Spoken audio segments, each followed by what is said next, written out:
주님께서 여러분과 함께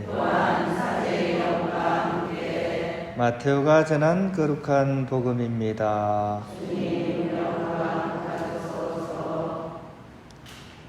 그때 예수님께서 티로와 시돈 지방으로 물러가셨다.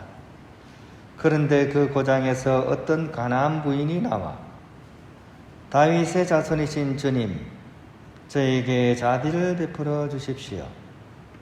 제 딸이 호되게 마귀가 들렸습니다 하고 소리 질렀다. 예수님께서는 한마디도 대답하지 않으셨다. 제자들이 다가와 말하였다. 저 여자를 돌려보내십시오.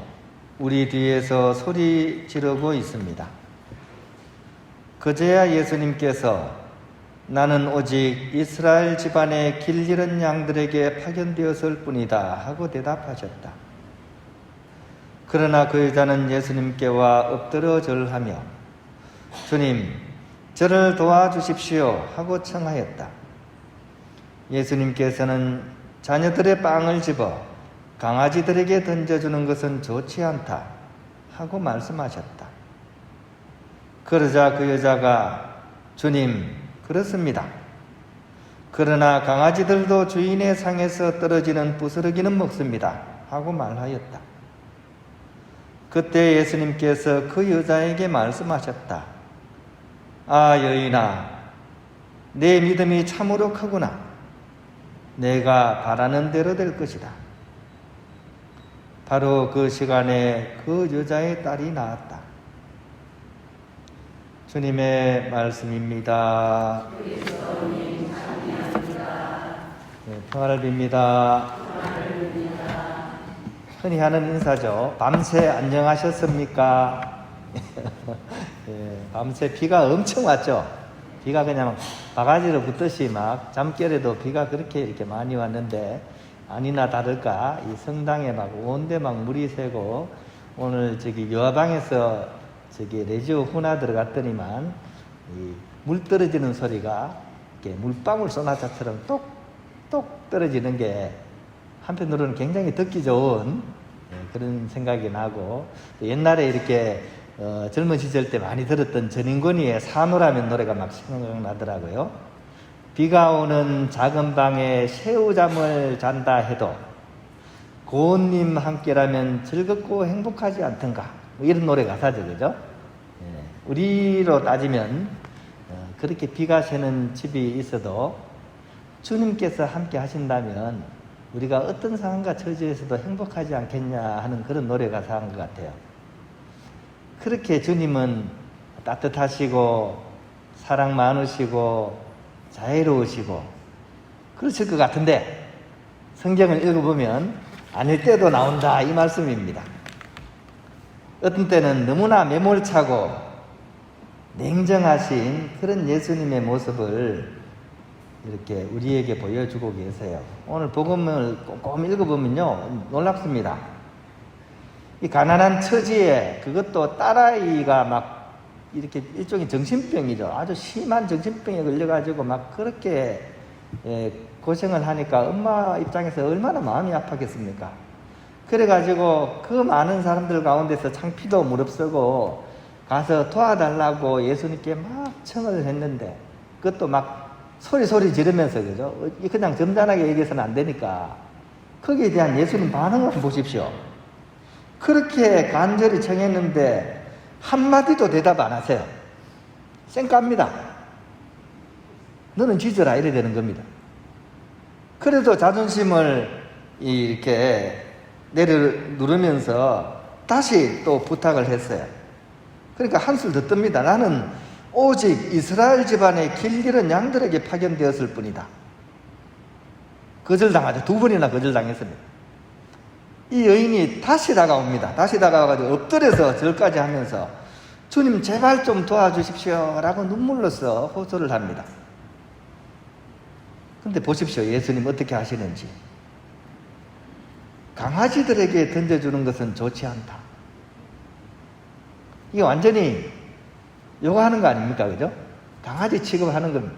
이스라엘 사람들은 이방인들에 대해서 이 단어를 썼습니다. 강아지, 개라는 단어 썼습니다. 그죠? 우리도 마찬가지죠. 정말 화가 나고 막 그러면 속에서 나오는 욕이 뭡니까? 강아지 얘기 나오는 거예요. 그 예수님께서 지금 이러셨다니까요. 여러분이 이런 경우를 맞았다면 어떻게 하겠습니까? 한두 번이 아니잖아요. 마지막까지 그냥 속을 뒤집어 놓는 그런 예수님이죠. 여러분 같으면 아마도 그죠? 손을 털고 그죠? 침을 뱉고 삿대질 하면서 눈을 흘기면서 아마 째려봤을 거예요. 그리고 비상한 한마디 하죠. 잘 먹고 잘 살아라 이 사람아. 그렇게 얘기했겠죠. 분명히 그렇게 얘기했을 겁니다. 잘 먹고 잘 살아라. 근데 이렇게 하면 어떻게 돼요? 이렇게 하면 끝이죠.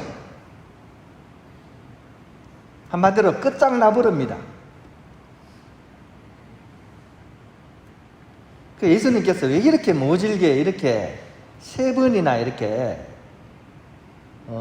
희망을 누그러뜨리면서 이렇게 힘들게 할까요? 전체적으로 읽어보면 예수님은 의도성을 가지고 사신 겁니다. 아, 여인아, 내 믿음이 참으로 장하구나 하는 맨 마지막 말씀이 예수님께서 의도성을 가지고 했다는 그런 것을 보여주는 거죠. 이 여인을 준비시키기 위해서입니다. 어떤 준비입니까? 무슨 준비입니까? 영성적으로 얘기하면 무에 이르도록입니다. 무에 이르도록. 어디에 이르도록요? 무에, 없을 무자입니다. 무에. 내가 없어지는 겁니다. 내가 없어지는 겁니다. 십자가의 성녀와는 이렇게 얘기를 합니다. 우리가 완전한 무에 이르러서야, 그때서야 비로소 전부이신 하느님과 일치할 수 있습니다. 이렇게 얘기를 했습니다. 따라서 복음에서 예수님께서 그토록 냉정하고 매몰차셨던 그 이유는 바로 이 가난안 여인으로 하여금 바닥 체험을 통해서 완전 밑바닥에 구르게 만든 거잖아요. 그죠? 그러면서 무에 이른 뒤에 비로소 참된 믿음의 우물을 길어 올리게 하시기 위함이셨다는 그렇게 결론을 우리가 지을 수 있다고 하겠습니다. 이렇게 밑바닥에서 솟아난 그런 믿음은 입술로 하는 믿음이 아니라 살아있는 삶의 고백에 해당합니다. 그래서 이 여인의 마지막 말이 아주 멋집니다. 가만히 한번 생각해 보십시오. 그렇게 세 번이나 모멸감을 당했어도 이 여인은 사실 마음의 흔들림이 별로 없습니다. 삿대질 안 합니다. 입술을 깨물지 않습니다. 담담히 속으로는 웃었는지도 모릅니다. 주님, 저는 강아지 맞습니다. 맞고요. 하지만 빵 부스러기는 그래도 먹어도 되지 않겠습니까? 라고 예수님께 마지막으로 한 방 먹입니다. 이런 여유가 배어져 나오는 거예요. 그러니까 이 여인의 믿음이 얼마나 깊은지를 우리가 여기서 이렇게 알 수 있는 거죠. 여러분은 어떻습니까? 여러분에게 주어지는 그 평소의 일상의 은총에 어떻게 만족하십니까? 불만이 많으십니까? 남들은 은총을 저만치 받는 것 같은데 왜 나는 요 모양 요 꼴 은총밖에 안 주냐고 이렇게 따지고 싶지 않습니까? 내 은총만 생각하면 나도 모르게 자꾸 입이 쑥 튀어나오지 않습니까? 하지만 오늘 복음은 우리로 하여금 은총은 양이 아니라 질이라는 사실을 우리에게 알려주고 있습니다. 시가리 조끼 주머니 라이터 돌만한 믿음이라도 좀 해석을 좀 해야 되겠 사투리면 사투리. 시가리는 석가래. 이의 새끼가 작죠. 이게 시가리입니다. 조끼 주머니. 그 시가리가 입고 있는 조끼 주머니입니다. 그죠? 조끼의 주머니 아주 작죠. 그 안에 들은 라이터 돌이면 얼마나 작겠습니까? 너무나 작은 그런 믿음이라고 할지라도 그 믿음이 진실되고 살아있는 믿음이라면 그 은총은 에베레스트 산보다도 더 커지게 된다는 사실을 오늘 복음은 우리에게 보여주고 있는 것입니다. 비교를 해볼 수 있어야 됩니다. 믿음이라고 다 같은 믿음이 아닙니다.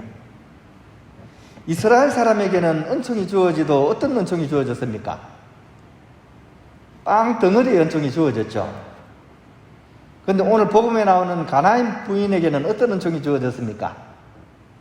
빵 부스러기 은총이 주어졌습니다. 하지만 그 믿음의 질은 어떻게 다릅니까? 그리고 그 결과는 어떻게 나옵니까? 빵 부스러기 은총은 오히려 오병이어의 기적처럼 그렇게 연결되어서 뻗어나갔고, 오히려 빵 덩어리 은총은 잘 소화가 되어가지고 똥이 되어버렸습니다. 이 믿음을 보면서 우리는 선택을 해야 됩니다.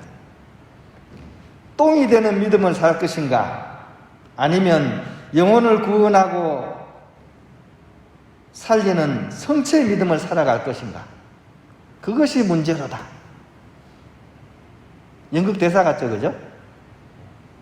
여러분이 오늘 복음을 읽으면서 선택을 하셔야 됩니다. 어떤 믿음을 살 것인가.